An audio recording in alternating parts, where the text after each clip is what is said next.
पड़ोस वाली अम्मा लेके आई थी ताजे ताजे आंवले पेड़ पे से और आकर मुझसे बोली कि बेटा, डॉक्टर ने मुझे आंवले खाने बताया है, तो दांत तो है नहीं, आंवले मैं चबा नहीं सकती, तो मैं इसका क्या करूं। बहू को बोला तो बहू ने बोल दिया कि मुझसे बात मत करिए, मुझे कुछ नहीं करना है, जो भी करना है अपने लिए आप खुद कर लीजिए। मुझे बड़ी हैरानी हुई सुन के कि कैसी बहू है, कैसा बेटा है, जो बुढ़ापे में ज़रूरत के समय भी अपने जो बुजुर्ग हैं हमारे उनके काम नहीं आ सकते। धिक्कार है ऐसे लोगों पर, धिक्कार है ऐसी दुनिया पर जो बड़ों का सम्मान नहीं कर सकते, बड़ों का आदर नहीं कर सकते, उनकी सेवा नहीं कर सकते। तो मैं तो ऐसी लोगों की सोच पर थूकती हूँ जिनको ये भी शर्म नहीं है कि ये कंडीशन तो सभी के साथ आनी है। जो पहले उम्र थी वो अब नहीं है, और जो अब उम्र है उनकी वो आगे नहीं रहेगी।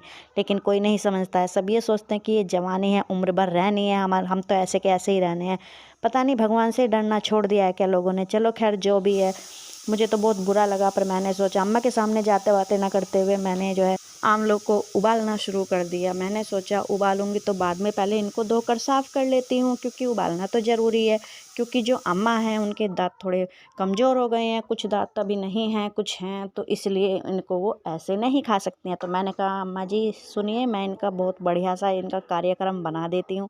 अम्मा बोली कि बेटा इतना कुछ करती है, मेरी बहू कहीं तुझे ही ना कुछ बोल दे। मैंने कहा माँ जी सुनिए, मैं ऐसे तो बिल्कुल नहीं डरने वाली हूँ, मुझे बिल्कुल डर नहीं लगता है। मेरे सामने तो कुछ बोली तो थोबड़िया तोड़ के हाथ में दे दूंगी। मैं ऐसी औरतों से नहीं डरती हूँ, और मैं तो यही कहूँगी कि आप भी डरना छोड़ दीजिए। ठीक है, आपका अधिकार है। आपने जो उसका पति है वो आपका बेटा था, आपने बचपन से उसे पाला पोसा, उसको पैदा किया था, और आज वो बनी फिरती है पति वाली, और सास ससुर की सेवा करने के लिए मना कर दिया है। मैंने तो कहा अम्मा से कि अम्मा थोड़ी सी गलती आपकी भी, आप क्यों सहन करती हो, जब सरकार ने इतनी छूट दे ही रखी है कि कोई किसी को भी टॉर्चर नहीं कर सकता है। अगर सास ससुर बहू के साथ गलत करते हैं, या बहू सास ससुर के साथ गलत करती है, या पति पत्नी के साथ गलत करता है, या पत्नी पति के साथ गलत करती है, तो हर तरीके से कानून मदद करता है। तो फिर सहने वाले क्यों सहते हैं। कहते हैं ना कि जितना गलत करने वाला गलत होता है, उतना ही गलत सहने वाला भी गलत होता है, बल्कि उससे ज़्यादा ही होता है। क्योंकि सामने वाला तब तक हमारे साथ गलत करता है जब तक हम उसे मौका देते हैं और हम सहते हैं उसकी हरकतें। वरना तो जितना अधिकार दुनिया में रहने का उसका है, उतना ही हमारा भी है। हाँ, कोई किसी को हक नहीं बनता कि किसी को टॉर्चर करे, किसी को सताए, किसी को जीने के लायक ना छोड़े। मैं तो अम्मा को यही समझाते रहती हूँ कि अम्मा देखे सहिए मत, बिल्कुल भी जो भी बात है खुल के कहिए, सामना करिए।